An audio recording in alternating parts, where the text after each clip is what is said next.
평안하셨습니까? 이제 어저께죠? 그저께인가요? 토요일인가요? 우리가 이제 입추를 지나서 이번 주면 말복이 다가옵니다. 큰 더위는 끝나지 않을까 싶습니다. 뭐 뉴스에도 이번 주 중부터 열대야가 좀 사라질 거다, 뭐 이런 이야기가 들려서 큰 더위는 이제 사라지고 정말 가을로 들어가지 않을까. 그래도 뭐 낮에 되면 뭐 푹푹 찌고 더운 건 사실 뭐 하루 이틀 만에 사라지는 않을 것 같은데요. 아무튼 이제 여름이 조금씩 가고 있지 않나라는 생각을 하게 됩니다. 뭐 아시는 바와 같이 올림픽도 다 끝나고 우리나라가 그렇게 좋은 성적을 거두지 못했지만 또 코로나라고 하는 것 그 속에서 많은 선수들이 열심히 땀 흘리고 또 때로는 좋은 성적을 거두기도 하고 또 우리가 기대하며 응원하게 됐던 그 순간순간들이 이제 다 끝나가고 있는 것 같습니다. 뭐 일본이 잘했네 못했네, 뭐 올림픽을 진행을 잘했네 못했네를 떠나서 우리 선수들, 수고한 선수들에게 정말 위로의 박수가 필요하지 않을까 싶긴 합니다. 광고를 미리 뭐 이따가 후에도 영상의 자막으로 나가겠지만 다음 주부터는 저희가 대면 예배를 드리려고 합니다. 자세한 내용은 뭐 제가 다음 주에 제가 만나서 예배 드릴 때, 대면 예배 드릴 때 다시 광고를 하기로 하고요. 일단은 말씀드린 대로 오늘까지 8월 둘째 주까지는 저희가 비대면 예배를 드리고 다음 주 셋째 주부터는 함께 모여서 대면 예배를 드리는 걸로 할 테니까 이번 주까지만 좀 참고 기다리시고 다음 주에 모여서 함께 예배 드릴 수 있으면 좋겠습니다.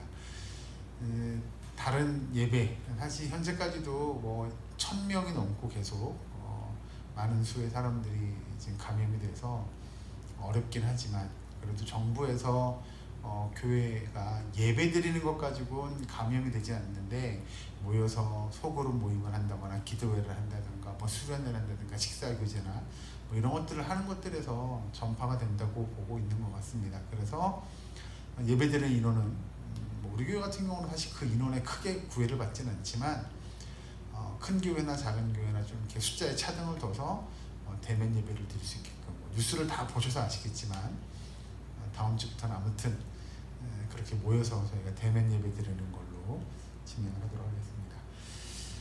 오늘 함께 보실 말씀은 에베소서 1장 15절부터 23절까지의 말씀입니다. 신약성경 에베소서 1장 15절부터 23절까지의 말씀. 제가 가진 성경은 신약성경 310페이지 310면에 있습니다. 에베소서 1장 15절부터 23절까지 말씀을 제가 공독해 드리겠습니다.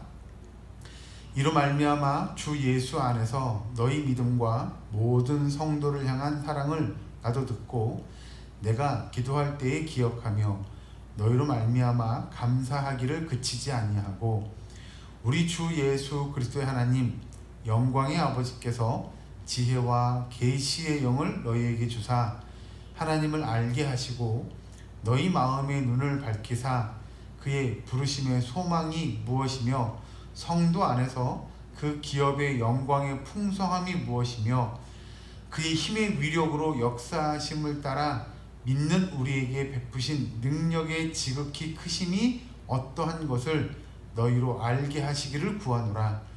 그의 능력이 그리스도 안에서 역사하사 죽은 자들 가운데서 다시 살리시고 하늘에서 자기의 오른편에 앉히사 모든 통치와 권세와 능력과 주권과 이 세상뿐 아니라 오는 세상에 일컫는 모든 이름 위에 뛰어나게 하시고 또 만물을 그의 발 아래에 복종하게 하시고 그를 만물 위에 교회의 머리로 삼으셨느니라. 교회는 그의 몸이니 만물 안에서 만물을 충만하게 하시는 이의 충만함이니라. 아멘. 오늘 보실 말씀의 제목은 바울의 첫 번째 기도라는 제목으로 말씀을 증거하도록 하겠습니다. 오늘 본문은 에베소서 1장 9장에 기록되어져 있습니다. 그래서 에베소서에 대한 좀 대략적인 걸 이야기하고 본문의 내용을 좀 살펴보도록 하겠습니다. 사실 에베소 교회는 바울이 3년 동안 머물면서 이 에베소 교회를 세우고 교인들을 잘 지도했던, 열심히 3년 동안 지도했던 교회가 바로 이 에베소 교회입니다. 어떻게 보면 그래서 사도 바울이 에베소 교회에 정말 많은 관심 또는 에베소 교회를 향한 애정이 넘쳤던 교회가 바로 이 에베소 교회일 것입니다. 이 사도 바울이 에베소 교회에 오늘 편지하는 이 편지를 쓸 당시에 우리가 아는 대로 바울이 로마로 압송되어서 가택연금이지만 뭐 반감옥이죠. 그래서 이 감옥에서 에베소 교회에 편지한 내용, 그래서 우리가 옥중서신이라고 일컫는 내용 중에 한 권이 바로 이 에베소서입니다. 바울이 직접 갈 수 없었기에 그가 편지를 써서 에베소 교회 교인들에게 자신이 교회를 세우고 가르쳤던 사람들에게 이 편지를 써서 그들에게 꼭 전해주고 싶었던, 그리고 꼭 알려주고 싶었던 내용들을 기록해서 전달한 내용이 바로 이 에베소서라는 거죠.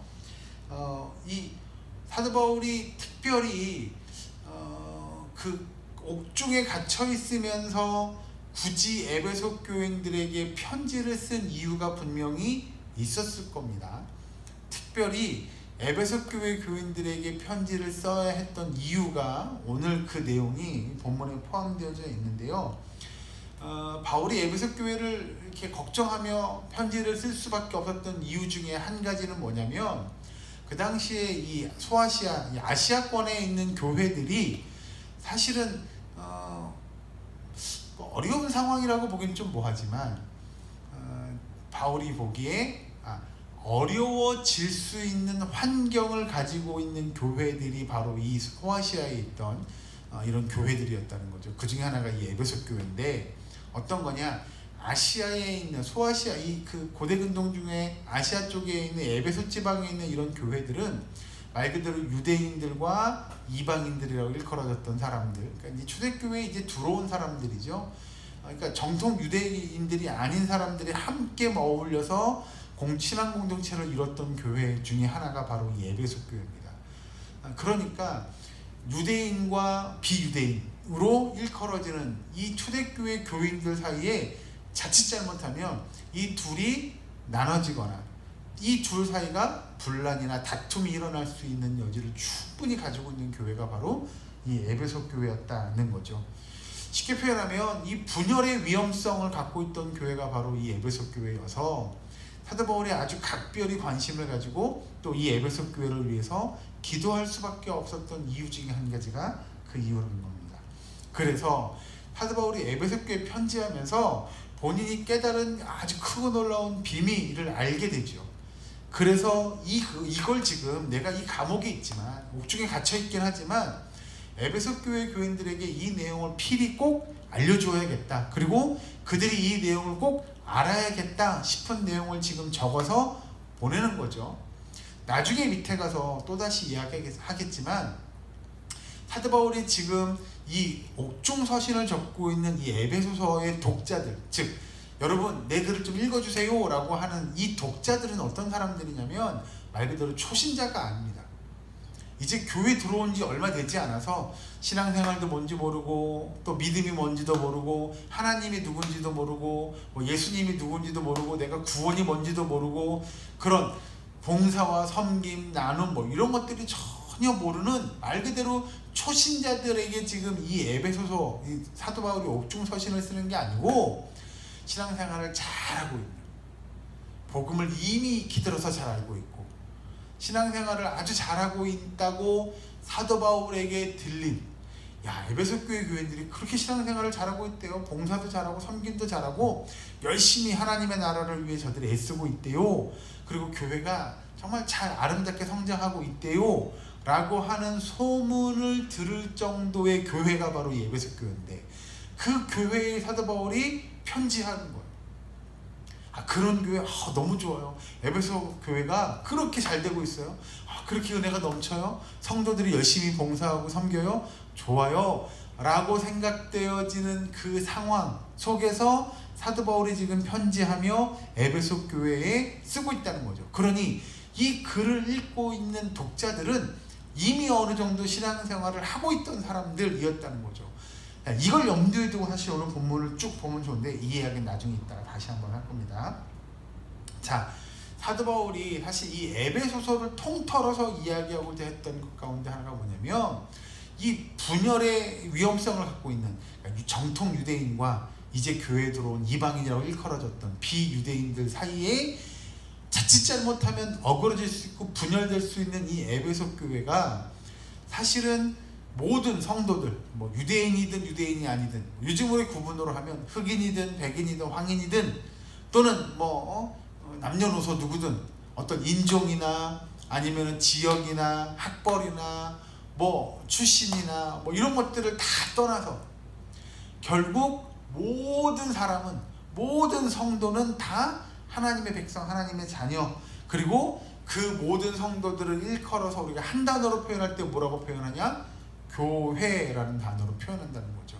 이 교회는 유대인이냐 아니냐, 뭐 유대인이냐 이방인이냐, 흑인이냐 백인이냐 황인이냐, 아니면 뭐 어떤 사람이냐, 뭐 이런 뭐 신분의 격차든, 신분이 높냐 낮냐, 돈이 많냐 적냐, 뭐 그 어떤 것들을 다 초월해서 교회는 하나님의 백성, 하나님의 자녀의 하나의 공동체라고 하는 것을 사도 바울이 깨닫게 되죠. 그래서 옥중에서 에베소 교회 교인들에게 여러분 신앙생활 잘하고 있다는 걸 제가 들었어요. 그런데 이게 너무 중요해요 라고 하는 것들을 지금 적고 있다고 하는 겁니다. 자, 사도 바울이 잘 보시면 좀 밑에 앞부분에 가서 보시죠.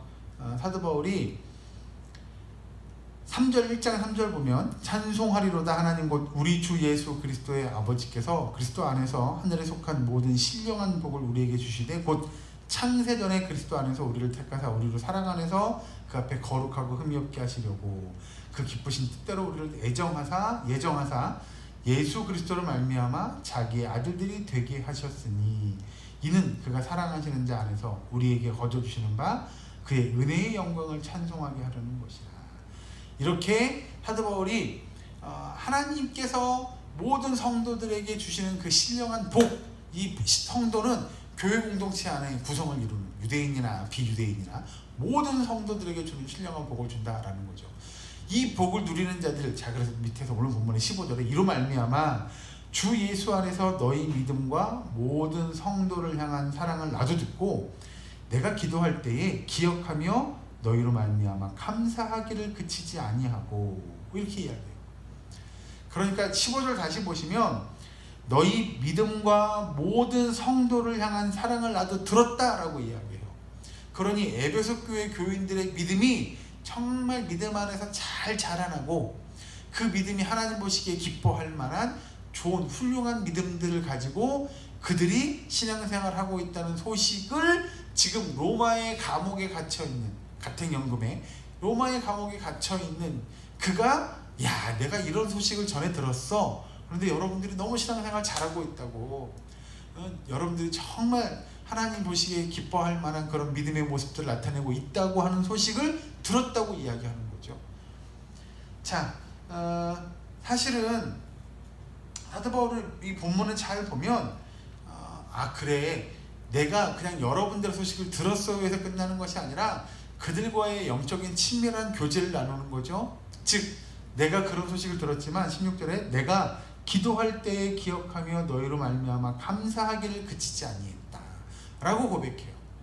즉 그 이야기인즉슨 내가 여러분들 위해 늘 기도하고 있는데 그런 좋은 소식을 들을 때마다 하나님 너무 감사해요 라고 사도 바울도 기도했다고 하는 것이죠. 이 에베소 교회 교인들이 하나님을 향한 그 사랑하는 마음, 그리고 그들의 섬김의 실천, 또 나눔의 실천들에 대한 소식들을 사도 바울이 듣고 너무 감사하는 거죠. 뭐 이건 우리가 그냥 상상해 봐도 우리가 개척한 교회, 사도 바울이 그렇게 열심히 3년 동안 열심히 섬겼던 교회가 믿음 안에 잘 자라나고 있어요. 너무 감사한 거죠. 이걸 이해하려면 뭐 그냥 이해한다기보다 좀 손쉽게 우리가 이해하기 쉽게 예를 들자면 그런 거죠. 여러분들이 어떤 한 분을 전도했어요. 전도했는데 그가 예수 믿기로 한 이후로 너무 신앙생활을 예쁘게 잘하는 거죠. 교회 예배에 빠지지 않고 나와서 늘 말씀을 듣고 또 세상 속에 살면서도 그 말씀을 잊지 않고 진짜 참된 그리스도인답게 살려고 노력하고 늘 말씀을 묵상하고 찬양과 함께하고 그의 삶이 하나님 안에서의 삶으로 차츰차츰 들어와서 그 믿음 안에서 예쁘게 그 믿음이 성장해 나가는 모습을 봤다고 치죠. 그럼 그가 어느 날 교회 안에서 봉사도 하고 또 나누고 베푸는 일들에 앞장서서 막 한다. 우리가 그런 분을 바라볼 때 너무 감사하죠. 도리어 우리가 막 도전받고 은혜가 넘쳐서 하나님 너무 감사해요.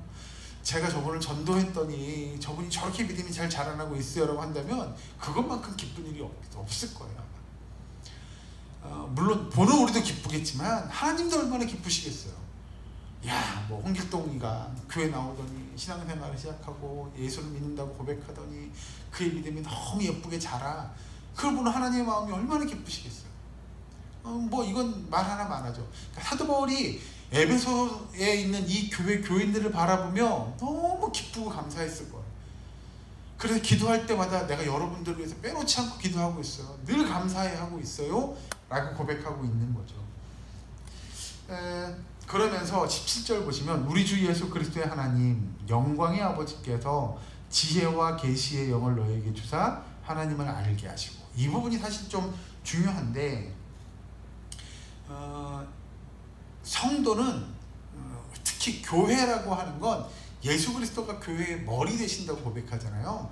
그 밑에 있는 몸통 된 우리들이 어떻게 하나님의 은혜를 경험하느냐라고 하는 거죠. 다시 보시면 17절에 우리 주 예수 그리스도의 하나님 영광의 아버지께서 지혜와 계시의 영을 너에게 주사 하나님을 알게 하시고, 그러니까 우리가 하나님과 직접적인 교제할 수 있는 것 가운데 하나가 뭐냐면 우리에게 계시의 영을 주시는 거예요. 우리가 하나님을 직접적으로 알 수 있는 게 아니라 하나님께서 우리가 하나님을 알도록 해주셔야 된다는 거죠. 그러니까 내가 어떻게 해서든지 하나님께서 내가 하나님을 알 거야, 이해해 볼 거야, 하나님 어떤 분인지 내가 한번 파헤쳐 볼 거야 라고 해서 그게 깨달아지는 것이 아니라는 거예요. 하나님이 우리에게 지혜의 영을 주셔야만이 우리가 그런 것들을 깨닫게 된다는 거죠. 그러면서 밑에 가서 이제 20절 정도 보시면 그의 능력이 그리스도 안에서 역사하사 죽은 자들 가운데서 다시 살리시고 하늘에서 자기의 오른편에 앉히사 모든 통치와 권세와 능력과 주권과 이 세상뿐 아니라 오는 세상에 일컫는 모든 이름 위에 뛰어나게 하시고 또 만물을 그의 발 아래에 복종하게 하시고 그를 만물 위에 교회의 머리로 삼으셨느니라. 아멘. 여기서 하나님께서 그의 아들 예수 그리스도를 통해서 우리에게 어떤 축복을 주셨는지에 대한 내용이 등장하는데요. 우리가 정말 누리며 살아갈 수 있는 큰 축복 가운데 하나는 예수님이 교회의 머리가 되시고 그 예수님이 온 세상 만물을 통치하고 지금도 섭리하시고 계시다고 하는 사실을 깨닫는 거예요. 그게 필요하다는 거죠. 그래서 이제 그리스도는 교회의 머리가 되실 뿐만 아니라 온 우주 만물을 통치하는 그 통치자로서의 역할도 예수 그리스도께서 담당하고 계신다라고 하는 거죠. 그래서 바꿔 표현하면 그거예요. 교회의 머리이기도 하지만 온 만물을 다스리시는 머리가 되시는 분이 바로 예수 그리스도다라고 사도 바울이 알려주는 거죠. 특별히 오늘 마지막 23절의 말씀을 보시면 교회는 그의 몸이니 만물 안에서 만물을 충만하게 하시는 이의 충만함이니라. 사실 이 말씀은 좀 읽다 보면 잘 이해가 안 되죠. 뭔 얘기야? 뭐 좋은 얘기 같긴 한데 잘 이해가 안 돼요. 다시 보시면 교회는 그의 몸이니 만물 안에서 만물을 충만하게 하시는 이의 충만함이니라. 앞부분은 이해가 되죠? 교회는 그의 머리다. 그래요. 교회의 머리가 예수님이라는 걸 우리가 잘 알죠. 이걸 좀 바꿔 표현하면 그런 거죠.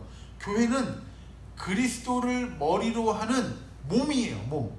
그래서 그리스도로 말미암아 충만하게 되어지는 존재들이 바로 교회의 구성원들이라는 거죠. 즉 예수 그리스도를 빼놓고 우리가 바꿔 표현하면 머리를 빼놓고 몸통에 대해서 우리가 이해할 수 없는 것처럼 예수님을 떼놓고 몸통을 이야기한다? 교회를 이야기한다? 이건 있을 수가 없는 일이라는 거예요.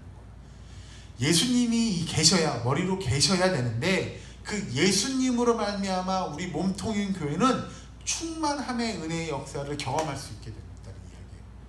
그래서 이 23절의 본문을 조금 다르게 해석을 해보면 교회는 만물 안에서 만물을 충만케 하시는 자로 말미암아 충만케 되는 존재이다라는 거예요. 말이 좀 그래도 어렵긴 한데 풀어서 쓰면 그거예요. 결국 예수 그리스도, 교회의 머리 대신 예수 그리스도로 말미암아 충만하게 되는 이 존재들이 바로 교회라는 거예요. 사도 바울이 지금 중요한 겁니다. 자, 사도 바울이 지금 에베소 교회 교인들에게 왜 이런 이야기를 하느냐라는 거죠. 그러면 교회의 구성원에 관한 이야기를 하는 거예요. 즉 교회의 구성원인 모든 성도들, 이야기 쉽게 설명하면 유대인이나 이방인이나 어떤 모든 누구도 다 이 교회의 범주 안에 들어가게 되는 거죠. 즉 예수 그리스도를 머리로 하는 하나님의 구성, 하나님의 존재, 하나님의 백성, 존재하는 하나님의 백성들이에요. 그 백성들의 모임은 예수 그리스도로 말미암아 충만케 되어질 수밖에 없는 존재들이라는 거죠. 그러니 예수님을 떠나서는 우리가 이야기할 수 없다는 이 말씀이에요. 중요한 건 다시 이제 맨 처음에 제가 말씀드렸던 대로 이 글은 초신자들, 이제 교회에 들어온 지 얼마 안 된, 신앙생활을 한 지 얼마 안 된 사람들이 아니고요. 이미 사도 바울이 에베소 교회에 가서 그들에게 복음을 전하고 3년 동안 열심히 그들을 가르쳤고 그들이 열심히 신앙이 믿음이 잘 자라났다는 소문이 다시 이 감옥에 가 있는, 옥중에 갇혀 있는 사도 바울에게까지 들리게 했던 그 에베소 교회의 교인들을 향하여 사도 바울이 이야기하는 거예요. 글을 써서 알려주는 거예요. 예수 그리스도를 머리로 하는 교회는 그 예수 그리스도로 말미암아 충만한 은혜를 누리게 될 거야 라고 이야기하는 거죠. 그러니 교회 안에서 다툼이나 또는 교회 안에서 시기나 질투나 또는 교회 안에서 분쟁하거나 또는 분열하거나 하는 일들이 의미가 없어요. 아니, 있어서는 안 된다는 이야기죠. 왜? 이 땅에, 제가 말씀드렸잖아요. 이 땅에 존재하는, 지금 지구상에 존재하는 이 교회는 결국 천국, 천상교회의 모델이에요. 나중에 천국에 가면 이런 일들이 있을 거예요를 모델로 나타내 보여주는 게 이 지상에 있는 교회들이에요. 이 지상의 교회가 천상교회의 모델이라고 한다면 우리가 언젠가 천국에 가서 그래요, 주님과 함께 그 하나님 우편에 앉아 계신 그 예수 그리스도와 함께 정말 하나님을 찬양하고 늘 기뻐하고 감사하고 영광 돌리며 우리가 정말 하나님 앞에 하나님과 교제하는 그 일들이 있을 것인데 그 일들을 가능하게 한 건 예수 그리스도의 그 감사 내지는 예수 그리스도의 은혜의 충만함이 있을 거라는 거예요. 이 땅에 살아가는 우리들에게도 그런 일들이 있다는 거죠. 이 땅의 성도들도 그런 충만한 은혜를 누리게 됩니다. 누릴 수 있다는 거예요. 그게 맞다는 거고요. 네. 사도 바울이 이 에베소 교회 교인들에게 편지하면서 그들에게 말 그대로 하나님께서 우리들에게 이런 큰 비밀, 아주 크고 놀라운 비밀을 알려주셨는데 이걸 깨닫는 지혜의 영 또는 마음의 눈이 필요하다는 거야. 그래서 그걸 보고 그래, 당신과 나는 하나예요. 우린 주 안에 한 가족이에요. 한 지체예요. 한 몸이에요를 깨달아야 돼요. 그래서 조금 다르더라도 그것이 다름이 아니라 우리가 한 지체임을 깨달아야 하는 일이라는 거죠. 표현하면 팔과 다리는 다른 거잖아요. 다르지만 우리는 한 몸이에요. 한 지체예요. 교회 안에서 역할이 좀 다를 수 있고 피부색이 좀 다를 수 있고 성별이 좀 다를 수 있고 나이가 다를 수 있고 다 다르죠. 그러나 결국은 우리는 예수 그리스도를 머리로 하는 한 몸임을 그들이 깨달아야 한다는 겁니다. 자, 그렇다면 사도 바울이 이 에베소 교회에 이런 이야기를 하는 것 중에 하나의 이유는 뭐냐면, 여러분 우리 식당에 그런 말 있죠? 선무당에 사람 잡는다, 교회에서 표 쓰기는 좀 그렇지만 이해를 돕자면 하나님의 말씀을 제대로 잘 알아야 우리가 하나님의 말씀대로 잘 살아갈 수 있는데 우리 가운데 가끔, 아주 가끔 우리 교회는 없을 것 같은데 그런 분들이 있어요. 나도 신앙생활 할 만큼 했고 나도 말씀 배울 만큼 배웠어 라고 생각하시는 분들이 잘못하시는 분들이 많아요. 말씀을 말씀답게 읽지 못하고 정말 신앙생활을 하나님의 말씀답게 하지 못하는 분들이 아주 간혹 있더라는 거죠. 사도 바울이 에베소 교회에 급하게 옥중에 갇혀있는 중에도 편지하는 이유는 교회 안에 그런 일들이, 그런 위험들이 존재했다는 거예요. 특히 에베소 교회 서로 분열되고 그 다름을 인정하거나 그 다름이 하나가 될 수 있다는 걸 그들이 깨닫지 못하면 이게 교회가 찢어지기, 깨지기, 쪼개지기가 너무 쉬운 거죠. 그래서 사도 바울이 에베소 교회에 편지합니다. 이 크고 놀라운 비밀, 결국 피부색이든 유대인이든 아니든 간에 뭐 남자든 여자든 간에 뭐 나이가 많건 적건 간에 결국 우리는 예수 그리스도로 말미암아 충만케 되어지는 교회, 그 교회의 구성원들임을 그들이 알아야 한다는 거죠. 바라기는 우리 시흥 건강한 교회 모든 성도님들이 오늘 이 에베소 교회의 편지, 이 독자들처럼 정말 좋은 소문이 들려서 믿음이 잘 자라나고 있대. 그들의 신앙생활이 정말 훌륭하대. 열심히 봉사하고 섬기고 있대. 그래서 우리가 하나님 안에서 그래 말씀을 말씀되게 듣고 올바르게 신앙생활하여서 나중에 정말 예수님과 함께 천국 백성다운 삶을, 그래서 칭찬받는 하나님의 백성, 하나님의 자녀 될 수 있는, 그리하여 이 땅에서 그 천국의 삶을 실천하며 이뤄나갈 수 있는 우리 시흥 건강한 교회 모든 건속될 수 있기를 주의 이름으로 간절히 축원합니다. 기도하겠습니다. 사랑과 은혜 하나님 감사합니다. 하나님 정말 사도 바울이 에베소 교회 교인들을 위해 기도했던 것처럼 우리가 하나님 은혜 안에 한 가족 또 한 교회의 교인이 된 것을 기뻐하고 감사하게 하시고 온전히 주님의 말씀을 깨달아 알게 하셔서 이 땅에서 하나님의 영광을 드러내며 하나님을 기쁘시게 하는 주의 백성 되게 하여 주시옵소서. 아버지 정말 말씀을 바로 알게 하시고 이 땅에 하나님의 영광을 드러내는 우리가 한 지체임을, 한 교회임을, 한 가족임을 고백할 수 있도록 주여 역사하여 주시옵소서. 아버지 특별히 한 주간도 주께서 눈동자같이 지켜주셔서 우리 시흥 건강한 교회 모든 권속들이 은혜 가운데 거하게 하시고 다시 만날 때까지 늘 풍성한 은혜 가운데 거할 수 있도록 도와주시옵소서. 아버지 감사드리며 예수님의 이름으로 기도하옵나이다. 아멘.